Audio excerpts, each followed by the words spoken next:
विपक्षी नेता के पास कोई एक चेहरा नहीं है जिससे वो लड़ सके, इसलिए वो केंद्र के खिलाफ बिहार में वो एकजुट हो रहे हैं। लोग डरे हुए होते हैं तब भी वो एकजुट होते हैं, और मुझे लगता है ये दूसरा पक्ष ज़्यादा मजबूत है। मेरे की भी चीज़ जो अगर गवर्नमेंट के अंडर रूल रहती है तो अगर उसकी कार्यकारिणी ठीक चलती है तो बहुत अच्छी बात है, उसको प्राइवेट करने की आवश्यकता ही नहीं थी। लेकिन अगर वो कर रहे हैं, इसका मतलब वहाँ पे प्रोसेस सही जाना चाहिए। नमस्कार, सौगंध टीवी देख रहे हैं आप और मैं हूं आपके साथ सुमित कुमार सिंह। साल 2024 को लेकर मामला एक बार फिर से दिलचस्प हो गया है। एक तरफ जहां नरेंद्र मोदी की सरकार दावा कर रही है कि वो हैट्रिक लगाएगी, तो वहीं दूसरी तरफ विपक्षी पार्टियां विपक्षी एकता के गठजोड़ के लिए 23 जून को पटना में मीटिंग कर रही है। इन सब से क्या असर होगा और साल 2024 को लेकर जनता के क्या मुद्दे हैं, यही जानने के लिए हम एक बार फिर से दिल्ली के लोगों से बात करने आए हैं। कुछ नहीं होने वाला है, सब डरे हुए हैं। विपक्षी नेता के पास कोई एक चेहरा नहीं है जिससे वो लड़ सके, इसलिए वो केंद्र के खिलाफ बिहार में वो एकजुट हो रहे हैं। अरे लेकिन नीतीश कुमार तो चेहरा है। नीतीश कुमार एक चेहरा है, लेकिन वो अब डूबे हुए चेहरे हैं। क्यों डूबे हुए चेहरे? बिहार में 18 साल से काम किया है। नीतीश कुमार के कुछ वीडियोस आप पहले जाइए, जो चुनावी मुद्दे थे उनके, वो उससे भटक चुके हैं।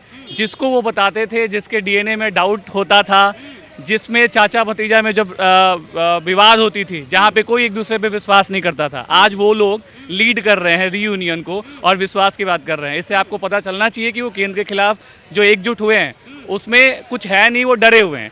उनमें एक सिंगल पार्टी में उनसे लड़ने की ताकत नहीं है, इसलिए वो रीयूनियन होने की बात कर रहे हैं। और वो कह रहे हैं कि अन्याय के खिलाफ तो लोग एक होते ही हैं। तो आज नरेंद्र मोदी के अन्याय के खिलाफ जनता एक हो रही है, विपक्ष एक हो रहा है। भीड़ जुटने का और एक होने का दो रीज़न होता है, इसके दो पक्ष हैं। आप पहले पक्ष की बात कर रहे हैं कि वो अन्याय के खिलाफ लड़ते हैं।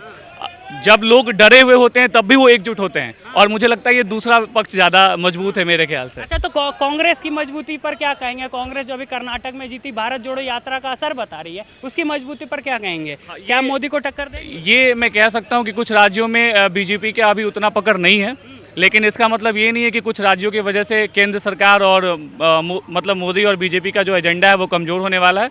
आज नहीं कल बीजेपी की सरकार वहाँ भी बनेगी, वहाँ भी एक विश्वास होगा जनता में, लेकिन अभी थोड़ा वहाँ पक्ष कमज़ोर है। अच्छा, अब नरेंद्र मोदी की बात कर, क्या काम किया उन्होंने? लोग कह देते हैं काम किया, लेकिन कोई बताता नहीं है काम क्या किया।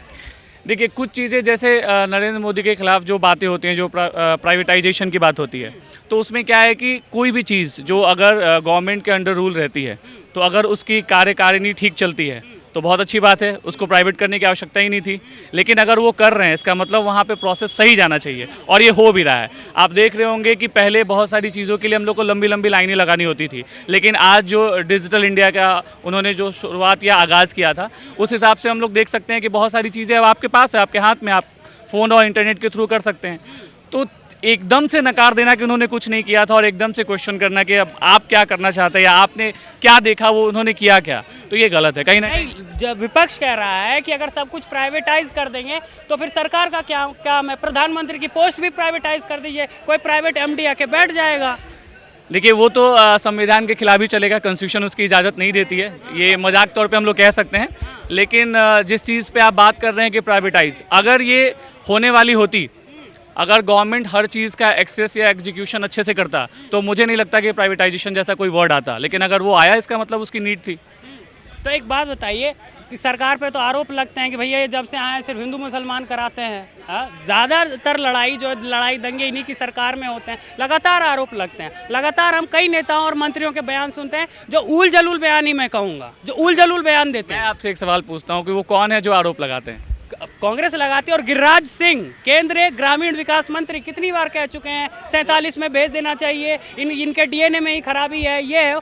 कितना बयान देते हैं। इस पे मैं बस इतना कहना चाहता हूँ कि अगर उनके पास कोई मुद्दा नहीं है तो फिर देश में एक ही मुद्दा बचता है जो ट्रेंड लेके आता है, और वो है हिंदू मुस्लिम वॉर। मतलब चुनाव जीतने के लिए हिंदू मुस्लिम करना जरूरी नहीं है, वो करते हैं, और उनके पास जब कोई एजेंडा नहीं होता तो बस यही बनता है। लेकिन आम जनता में मुझे नहीं लगता है, क्योंकि मेरे बहुत सारे ऐसे मुस्लिम फ्रेंड्स हैं, हम लोगों में कोई चीज़ नहीं है, कोई डिफरेंस नहीं है, कोई ऐसी बात नहीं है जिससे झगड़ा होता है। बट पॉलिटिकल एजेंडा बनाने के लिए रिलीजन को बीच में लाना पड़ता है, वो भी तब जब उनके पास कोई पॉलिटिकल एजेंडा नहीं होता।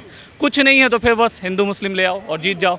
विकास की बात नहीं करेंगे, बस धर्म की बात करेंगे। विकास हो रहा है, अगर हो रहा है, लेकिन बात क्यों नहीं कर? कहिए कि हमने शिक्षा में काम किया, बताइए हमने स्वास्थ्य में काम किया, उसकी बात आप करेंगे नहीं। 4 लोगों को आगे कर देंगे, कह देंगे हाँ भैया देखो ये लोग हिंदू राष्ट्र बनाएंगे। 4 लोगों को आगे कर देंगे, वो दिखाएंगे देखिए कैसे आपको नरेंद्र मोदी ने 9 सालों में इनसे बचाया, एक धर्म विशेष के लोगों से बचाया। व्हाट्सएप के थ्रू मैसेजेस चलाने लगेंगे। देखिए, जो रीयूनियन की बात और जहाँ पे नीतीश कुमार जो सीएम है वो जो बात कर रहे हैं, मैं आपसे एक ही चीज़ कहना चाहता हूँ, वो अगर वो डेवलपमेंट की बात कर रहे हैं तो अभी रिसेंटली बिहार में एक पुल गिरा हुआ है जो 17,000 करोड़ का वो पुल है, और वो अंडर कंस्ट्रक्शन भी गिरा था, और फिर अभी फाइनल होने वाला था, जब उसका एग्जीक्यूशन होता, जब उद्घाटन था तब भी गिर गया। पता नहीं 17,000 में ये क्या बन रहा है। अगर डेवलपमेंट ये है तो फिर मोदी तो शायद कुछ नहीं कर रहे हैं। अच्छा, मैं एक आखिरी सवाल ले लेता हूँ। बिहार में आप पुल की बात लेके आए हैं, मैं पुल को पीछे लेके चलता हूँ। 2014 में पुल का काम शुरू हुआ, नीतीश कुमार आरजेडी के साथ थे, 17 में भाजपा के साथ आ गए, 2022 में फिर अलग हुए। बीच में 5 साल भाजपा क्या कर रही थी? भाजपा के ही तो रोड पथ निर्माण मंत्री थे, पहले नंद किशोर यादव, फिर नितिन नवीन। जांच बिठाना चाहिए था उनको। बहुत अच्छा आपने सवाल किया, बट आप एक चीज़ यहाँ मिस कर गए। बताइए। चाहे नीतीश कुमार आरजेडी के साथ थे या वो बीजेपी के साथ थे, नीतीश कुमार ने हमेशा टीम को लीड किया है, और इन सब की बातों को सुनना उनकी मजबूरी है। अच्छा, बिहार से हैं? हाँ, मैं प्योरली बिहार से हूँ। चलिए, तो बताइए फिर बिहार की बात कर ले। बिहार में कौन सा नेता आपको लगता है बदलाव लाएगा नीतीश कुमार के अलावा? कोई चेहरा नहीं है। कोई चेहरा नहीं है, तो फिर जनता तो नीतीश कुमार को ही। इसीलिए तो रीयूनियन हो रहा है ना, इसीलिए बीजेपी के पास में भी कोई चेहरा नहीं है, और है भी तो बहुत अच्छा नहीं है और बहुत दावेदार नहीं है। तो चेहरा नहीं होने की वजह से ये जो एकजुटता वो दिखा रहे हैं, और बीच में कुछ है नहीं मुद्दा तो अधिवेशन लेके आ रहे हैं, जिस पे सुप्रीम कोर्ट ने भी मतलब वो फैसला सुना ही दिया, ऑलमोस्ट वो क्लियर हो ही जाएगा। बट मैं कह रहा हूँ, अगर आप इस रीयूनियन का जो एक पूरा मुद्दा है, जब ये खत्म होगा तो आपको पता चलेगा रिजल्ट इज 0। अच्छा, चलिए एक आखिरी सवाल, मोदी का विकल्प क्या है फिर? मोदी के अलावा फिर कौन? चलिए, मोदी हमेशा तो नहीं रहेंगे, लेकिन उनके बाद कोई तो आएगा।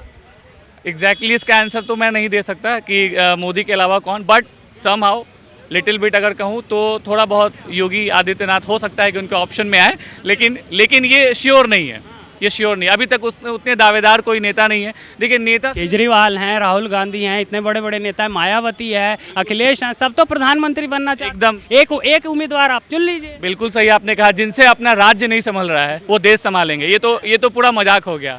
मतलब उनसे अपना राज्य संभल नहीं रहा है, आप उसको देश की कमान देना चाहते हैं, ये बिल्कुल गलत है। और विकल्प आ ही जाएगा, विकल्प धीरे धीरे हम लोग आगे देखते हैं। फिलहाल नेता सिर्फ डेवलपमेंट और देश से और भी काम के अलावा एक कुशल वक्ता भी होना चाहिए, लोगों को समझना चाहिए, संवेदनशील भी होना चाहिए। वो सब है उनमें वो गुण। उनका विकल्प नहीं मिल रहा है, इसका मतलब कि वो अपने कार्यकाल में बहुत ही शीर्ष स्थान पे हैं, बट बहुत जल्दी मिलेगा। किसी भी इंसान को फिक्स कर देना ये सही नहीं है, हर चीज़ का विकल्प होता है। चलिए, तो यहाँ पर आपने लोगों की राय जानी। देखते रहिए सौगंध टीवी। कैमरामैन रोहित के साथ मैं सुमित कुमार सिंह। आप देख रहे हैं सौगंध टीवी, सौगंध वतन की।